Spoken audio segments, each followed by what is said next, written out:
Well, I better check the news today and see what's going on. What?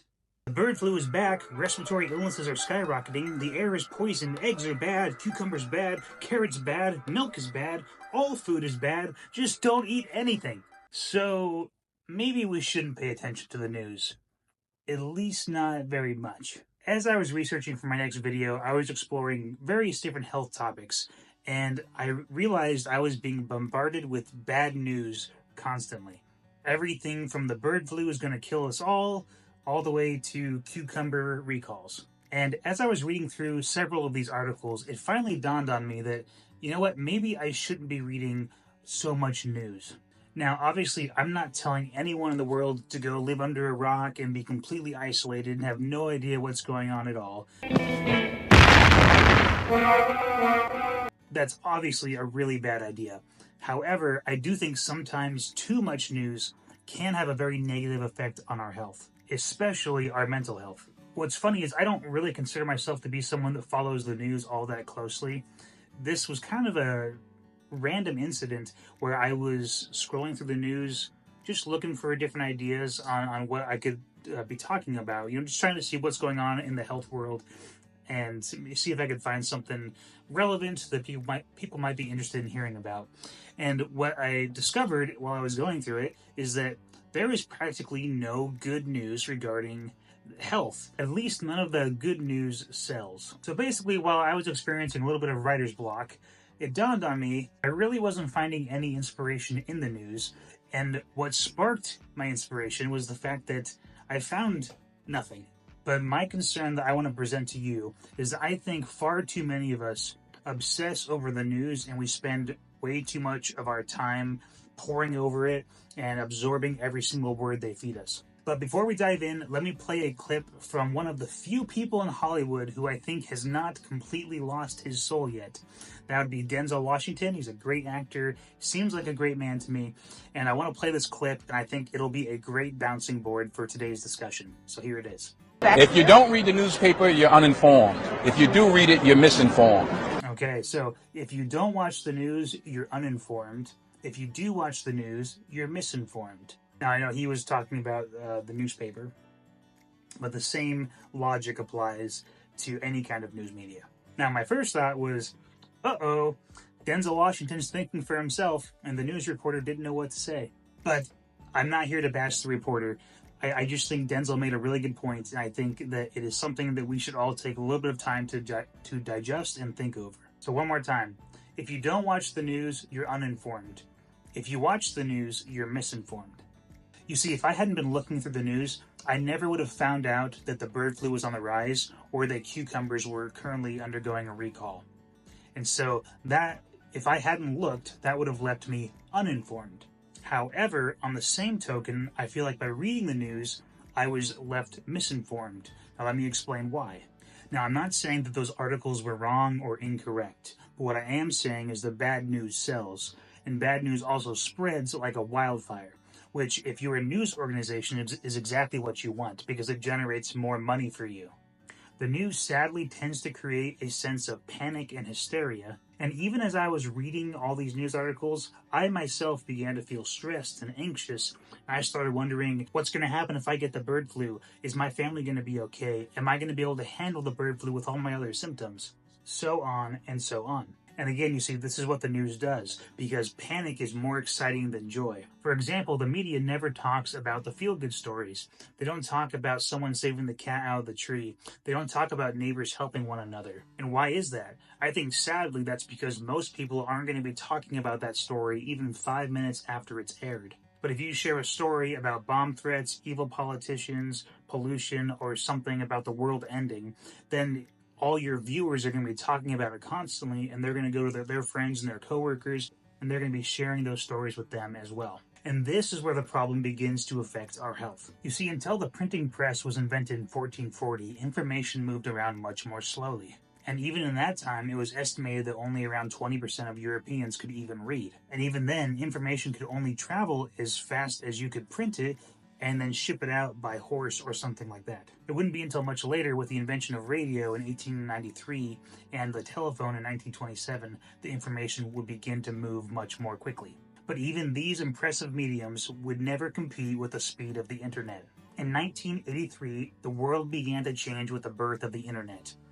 And fast forward to today, with things like smartphones and computers, we can have any video, any soundbite, any picture, any information we want in a matter of seconds. But sadly, it seems that most of that information we see is largely negative, and this can be very detrimental to our health. We get a text from our spouse asking if we can pick something up on the way home from work. Meanwhile, we're listening to the radio where they're talking about a crime that was just committed in our city. Then we go home and we see all of our family and friends arguing over politics, and we end our night by turning on the news where the talking heads tell us that the world is ending. We were never meant for so much information, and certainly not so much negative information. No wonder nearly 20% of Americans have anxiety, and it is now estimated that over a quarter of young Americans, around 26%, also suffer with anxiety. In my opinion, our news media plays a big part in these numbers, and they should be held accountable for the amount of stress and hysteria they force upon the population. How can we expect people to not feel anxious when all they hear every day is negative, stressful, anxious information? Now let's go back for a second. Remember those negative news articles that I searched for? So after I spent several minutes reading those articles, I decided to go back and search for good health news. You know what I found? Page after page after page after page of negative news. It was still everything about the bird flu, or about this disease, or about how we're all going to die from this. There was nothing positive. I would really love to see if some of you who are watching this video, if you could go search for good news and tell me how many good news stories you could find. I'd love just to see if I'm the only one experiencing that. But as I sat there looking at my search results, I was thinking, there's no way this can be the reality. There has to be good news happening somewhere in the health world. We just aren't hearing about it. So what I learned is that you really have to dig for it and search for it. And you want to know the only place that I found good news articles in my search? It was from a company called the Good News Network, which is so ironic. So that was the only place I could find good news, was an entire news network dedicated to good news, which tells you something, that all of our main news sources that we listen to, they don't care about good news. They only want to focus on the negative and the bad because it creates more publicity. Now, I found a few encouraging articles. I want to share them with you now. One of the articles stated that vitamin K may actually help prostate cancer cells deconstruct. Another talked about a bee rewilding farm in Scotland where they took a population of 35 bees and grew it to over 4,000. And for those of you who don't know, bees are absolutely essential to life on this planet. Human life as we know it would literally not exist without bees. I don't have time to get into that, but if you have never heard that before, please look into it. Bees are very important for humanity. And lastly, this one was kind of goofy. I thought it was funny, so I decided to share it. This last article talked about how octopus suction cups, like, the suckers on their tentacles, that they're finding that they may actually be able to use those on dentures, and they'll help the dentures stay in people's mouths. So super weird and random, but I guess that's an advancement in medical technology. And so random but cool. So some of you may need to go deep sea fishing sometime soon.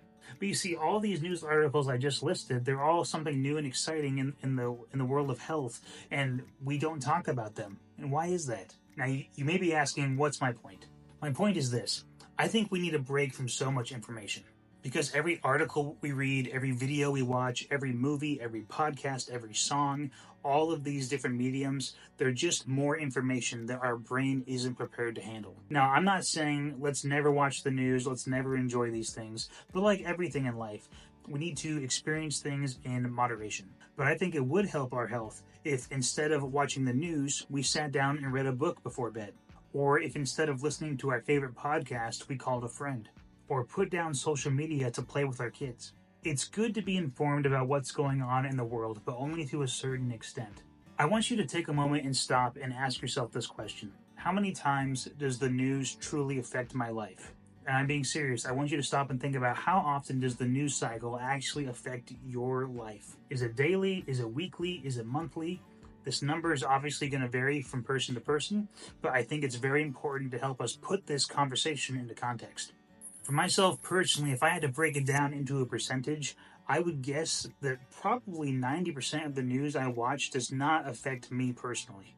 Now, that's just my opinion. Yours may be very different, but that was the conclusion I came to after I sat down and thought about this. But let me know what you think down below. But to me, it seems like most of the news that we digest is that this politician is evil, this person did that, there's a crime happening in this city, and so on and so on. And so then it really starts to make me wonder, what's the point of consuming the news anyways if most of it's not even affecting me? It's all negative anyways, and that can't be good for our health. You see, watching negative news can actually trigger our stress response, our fight or flight response, simply by watching all these negative events. And if we're watching all these negative events in a prolonged context, like every single day, every single week, then I can only imagine what kind of negative effect this is going to have on our health. And some studies have even shown that frequent exposure to these negative events can actually increase symptoms of anxiety and depression. And I think if we're being honest with ourselves and we look at that younger generation, especially like the college age students, like this particular group of people, they're practically being raised by the news. They're being raised by political algorithms that want them to constantly be in fear and to be an activist, and that you have to be fighting for something, that the world's falling apart. And that particular generation seems so much more stressed and anxious than any other generation that came before them. But can we really expect anything else from them when we constantly live in this bubble of negative news where so-and-so is going to be a dictator politician and climate change is going to destroy the world in the next 5 to 10 years, even though they said that 20 years ago. And there's always another pandemic around the corner. With this constant bombardment of negative news, it's no wonder that our young people feel so depressed and anxious. They're being told that the world around them is ending every single day. But what I find is that when I put down my devices and I go outside and I experience the world and truly experience life, then it seems to me that the sun still shines. The mountains, the valleys, and the forests are all still beautiful. People that I meet are still mostly wonderful and have amazing and unique stories. We still experience the 4 seasons in all of their majesty. I still witness neighbors helping one another, families caring for each other in times of need.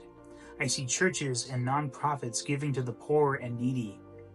I see children laughing and playing, dreaming of what their futures may hold. I see the elderly teaching the next generations. I see vibrant fall leaves cover the earth in autumn, pure white snow cleanse the ground in the winter, and new life born again every spring. But the news will never tell us any of these things. My closing remarks to you are these. I encourage you to experience your own life through your own senses. And when you do watch the news, although I hope maybe just slightly less now, that you will stop and compare what you see on the news with what you experience in daily life. And then simply ask yourself, is life really as bad as they say on the news? Or is there still plenty of joy and hope to be found in life? Let me know your thoughts down below. And with that, my friends, I wish you well, and I pray that you find the peace of Christ which surpasses all understanding. God bless you, my friends, and take care.